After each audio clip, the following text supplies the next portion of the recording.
high-ranking officials in the government. Nag-isip si Bodol.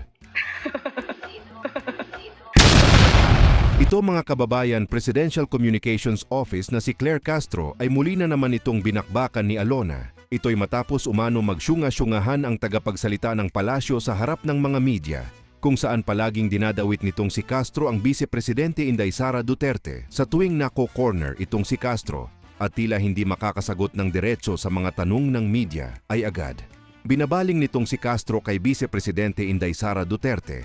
Will what? Fight. Fight what? Against greedy of a certain high-ranking officials in the government. Nag-isip si Bodol. Sino particular? Well, yan lang ma'am ang sinabi niya kasi parang hindi pinupunto niya ma'am na may mga certain greedy officials sa government. Okay, siguro unahin po muna natin sa OVP. Yan, ugali mo, Mars. Pag hindi mo kayang sagutin yung tanong, magsusunga-sungahan ka na naman.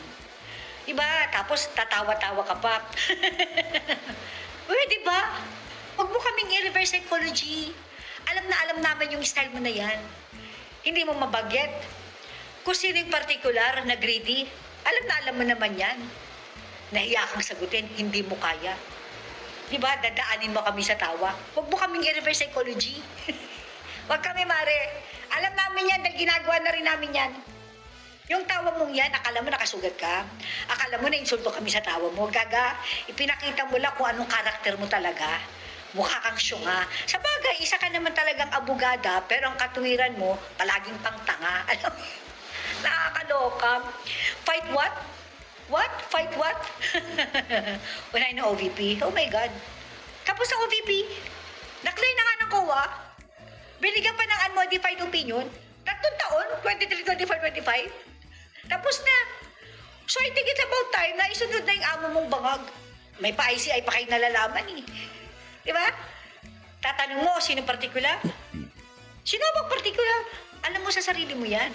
Kaya lang, alagyan mong depensa. Hindi pwedeng imbestigahan si bangag kasi siya ang nagpa-imbestiga. What the fuck? Akala mo naman mauto mo kami sa mga pinagsasabi mong yan. Pwede ba? Di ba? Yung comment mo sa sinabi ni Sara na labanan ng greedy, ang isasagot mo, unahin ng OVP, o tapos na OVP, o sino na next? Ganyan ka kagaga, ganyan ka kasyunga. Huwag mo nga kaming daanin sa mga ganyan-ganyan mo. Tapos sa CVP, so, singagba na. Si Tamba, isama mo na si Charis. Akalain mo sa murang edad ni Charis, putangin na, ang lakas din palang kumikpak niya. Ang lakas din kumubra ng pera. Manang-mana talaga sa pinagmanahan. Sa bagay, sabi niya, ang idol niya, gusto niyang sundan ang yapak ng kanyang lolo. Na the greatest robbery of a government na mukha namang tatalunin ni Junior.